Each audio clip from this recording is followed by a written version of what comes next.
que o Espírito Santo lhe disse: Dave, você acidentalmente descobriu a fonte do meu poder. Eu era ainda um adolescente, quando eu fui cheio do Espírito Santo, e eu não sabia, quais eram as regras, os princípios bíblicos. Eu lembro que junto com outros adolescentes empolgados que haviam recebido falar em línguas, a gente se reunia para as vigílias de oração, falava em língua com Deus, falava em língua uns com os outros, um perguntava, o outro respondia, ninguém estava entendendo nada, mas a gente fingia que sabia. Até que um dia eu lendo a Bíblia, eu falei: peraí, o que fala em língua não fala homem, fala Deus. Eu falei: gente, deu ruim, não é para usar com a gente não, isso aqui é para falar só com Deus. Então a gente não tinha muita instrução. Mas eu comecei a estar perto de pessoas que oravam em línguas com regularidade.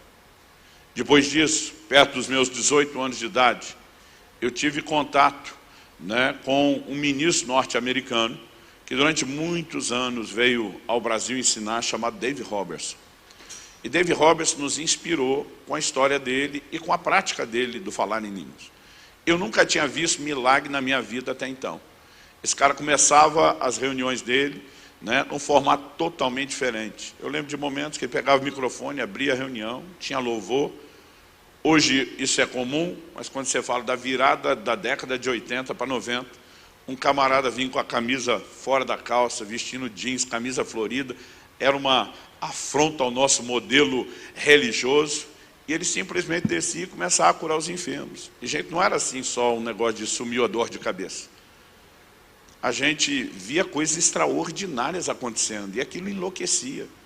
Eu lembro de uma ocasião que ele ministrou uma pessoa, eu estava assim, 2 cadeiras do lado do que aconteceu. Ele chama uma pessoa, aponta o dedo para alguém, ela está no meio do povo, não tem como ele ver. Ele falou: Deus me mostra um problema ósseo, suas pernas são tortas. Sai do seu lugar, vem para cá. O camarada realmente parecia que tinha andado muito a cavalo. As pernas estavam muito, muito tortas. Ele senta o camarada e eu, no corredor, eu estou 2 cadeiras para dentro, de olho. E eu só lembro dele dizendo: in Jesus' name. Nem deu tempo do intérprete traduzir, aquele negócio começou a estalar, endireitou na minha frente. Eu enlouqueci, eu surtei. Eu falei: eu quero isso para a minha vida. Aí depois dessa demonstração de poder, ele subia no palco, pegava o microfone e perguntava: quem quer ter o que eu tenho? A gente erguia uma mão, a outra, o pé, todo mundo queria. Só quando ele perguntava isso, a gente imaginava que ele ia dar um download gratuito, impor nas mãos. E dizer: se você quer ter o que eu tenho, você precisa fazer o que eu faço. Você precisa descobrir o que eu descobri. E muitas vezes ele contava a mesma história. Qual era a história? Deus o chamou para o ministério por meio de um sonho. Ele acorda pela manhã impactado com o sonho. Não entendia naquela época que o ministério é um processo. Então na cabeça dele, ele tinha que responder imediatamente, largar tudo. Então ele foi, conversou com a mulher dele, falou: olha, eu vou largar meu emprego, eu vou me jogar para atender o chamado de Deus. E ele perguntou para ela: você está comigo nisso? Ela falou: estou. Mesmo que a gente durma debaixo de uma árvore, só coma feijão, vista pano de saco. Ela falou: estamos juntos.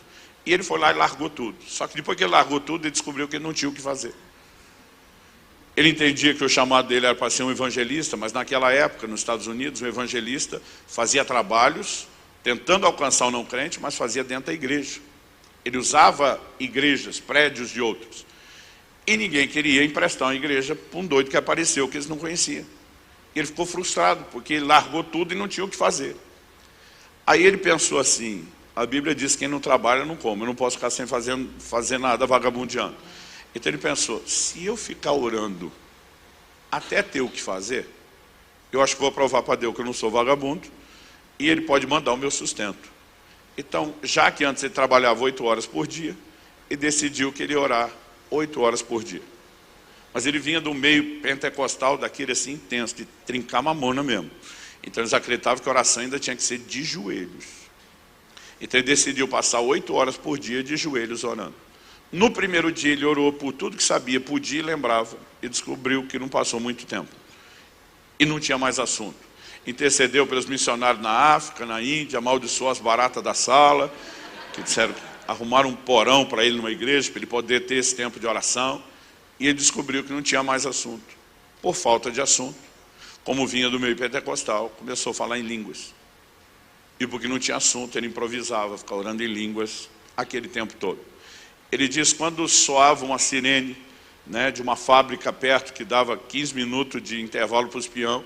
Era o momento do dia que ele se dava o direito de levantar, esticar as pernas, ir no banheiro, mas ele assumiu aquele compromisso e se fez um prisioneiro daquela sala. As pessoas ficavam impressionadas. Você está orando 8 horas por dia. Perguntar para ele, o que é que você está sentindo? Ele dizia, a boca seca, a garganta cansada, o maxilar doendo de tanto falar, né? Mas ele disse, não havia sentimentos. Mas ele descobriu que quando a Bíblia diz que o que fala em línguas edifica-se a si mesmo, com ou sem sentimento, o processo está acontecendo. 3 meses depois de se fazer um prisioneiro daquela sala, ele conta que ele foi chamado pelo pessoal da igreja, que emprestou o porão para ele. Era uma igreja tradicional, não era a igreja dele. Eles disseram, olha, nós vamos receber um grande preletor da nossa denominação. Ele está de viagem para ir pregar num outro evento à noite, vai ter que fazer uma pausa aqui à tarde. Resolvemos fazer uma reunião com ele, mas o homem é tão conhecido, famoso, que a gente não quer a igreja vazia. Mas horário da tarde, horário comercial, a maior parte do povo está trabalhando. Nós estamos juntando o que podemos de gente para tentar encher aquele auditório. E hoje nós vamos cobrar o aluguel da sala que você usa. Você tem que subir para a reunião e ajudar a fazer presença lá. Ele pensou, acho que Deus não vai se importar de eu parar de orar um pouco para ouvir a palavra dele. E subiu. E diz que quando começou a reunião era tudo muito diferente do que ele conhecia, porque era muita formalidade. Servindo um cafezinho para todo mundo. Ele achou aquilo muito chique, tomou o cafezinho dele. Mas daqui a pouco, quando o homem foi finalmente anunciado e começou a falar, ele disse que era muito chato, porque o homem lia o sermão todo. Ele vinha do meio pentecostal, onde as pregações eram, né, muito intensas, e ele achou aquele negócio muito sem graça. Mas ele está ali, tentando ser educado, prestar atenção, mas de repente ele teve uma visão. E nessa visão ele via como fosse uma chapa de um raio-x. E ele via o desenho do osso de uma perna, um fêmur. Ele via a cabeça do fêmur, né, com muita clareza. E ele brinca que pensou que alguém botou alguma coisa no café. Porque assim, abria o olho, fechava o olho, não importa. A visão, o raio-x estava lá diante dele. Ele sabia inexplicavelmente que aquela perna, ela não me lembro exatamente a medida, fazendo a tradução, mas de 6 a 8 centímetros menor do que a outra, que ele não via no raio-x. Ele sabia de uma artrite na cabeça do fêmur, só olhando aquilo, ele sabia aquilo tudo. Ele disse que ele não conseguia entender o que estava acontecendo, porque nunca tinha tido uma experiência dessa. Mas enquanto ele está ali no dilema, tentar entender, ele olha bem para a mulher que está do lado dele, segurando 2 muletas. Ele pergunta para ela, a senhora tem um problema de artrite na cabeça do fêmur? Ela disse, tenho. A senhora usa muleta porque uma perna é menor do que a outra. A diferença é essa? A mulher disse, é. Ele disse que deduziu. Ele vira para ela e diz, posso orar por você? E a mulher diz, pode. Mas pode, de um crente tradicional, é quando você chegar em casa e for orar antes de dormir, lembra de mim. Posso orar por você, de um pentecostal? É aqui agora. Quando ela disse pode, ele pulou na frente dela, agarrou as pernas dela e começou aquela oração barulhenta. Em nome de Jesus! E o cara que está falando no meio da prédica assusta com aquilo e manda o pastor auxiliar interromper a bagunça. Mas ele disse que o pastor auxiliar foi muito lento. Quando chegou lá, a perna da mulher já estava esticando e crescendo. Essa mulher saiu correndo, pulando, dançando na igreja, todo mundo conhecia ela, aquele negócio foi surpreendente, assustou todo mundo, e ela está fazendo festa e todo mundo está olhando. O irmão David Roberts disse que ele mesmo assustado, impressionado com aquilo, sem entender, né, o que tinha acontecido, ele nunca tinha visto nada semelhante. E de repente essa irmã que está fazendo festa, ela para e diz, gente, me ocorreu algo. Se Deus fez por mim, vai fazer por vocês. Quem tiver precisando de cura, Ele vai orar por você. O povo correu para frente, o pregador sentou e o irmão David assumiu o controle da reunião. E diz que a primeira pessoa que ele orou, era que ele pôs a mão na cabeça, ele sentiu que a pessoa foi embora no meio da oração e ficou com uma vergonha. Falou, por que ela desistiu? Mas ele ficou lá, com a mão erguida no ar, mesmo que a cabeça tinha ido embora. Mas quando ele abriu o olho, tinha um corpo estendido no chão. Ele não entendeu o que era aquilo. Quando foi orar com o segundo, disse que sumiu a cabeça, ele abriu o olho, o outro no chão. E as pessoas começaram a ser curadas. Aí daqui a pouco ele mesmo empolgou, falou para os jovens, quem quer ter o que eu tenho? E começaram a ser cheios do Espírito Santo. Foi um avivamento a reunião. Quando terminou o culto, ele está agarrado na grade da igreja, do lado de fora, do portão, chorando que nem criança. E perguntando, Deus, como o Senhor pode ter usado alguém como eu? Diz que o Espírito Santo lhe disse, David, você acidentalmente descobriu a fonte do meu poder. A minha palavra diz que o que fala em línguas edifica-se a si mesmo. Quando você se fez um prisioneiro daquela sala e começou a passar dia após dia, hora após hora, orando em outras línguas, você começou a ativar algo dentro de você. E ele gastava todos os seminários dele sobre vida no Espírito, tentando nos convencer da importância do falar em línguas. Eu comecei a orar cada vez mais, já tinha uma prática, de orar de 1 a 2 horas por dia em línguas. Quando ouvi o irmão Dave, aí aquilo me incendiou.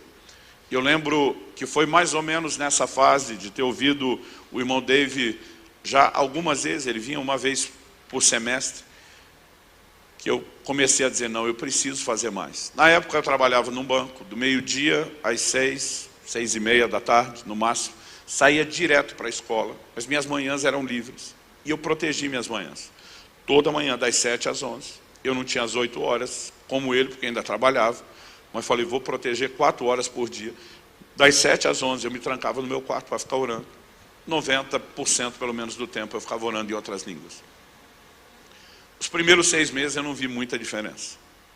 Mas de repente, não só as evidências dos benefícios dessa prática começaram a se manifestar em mim, como eu também comecei a perceber as curas, os milagres começando a acontecer.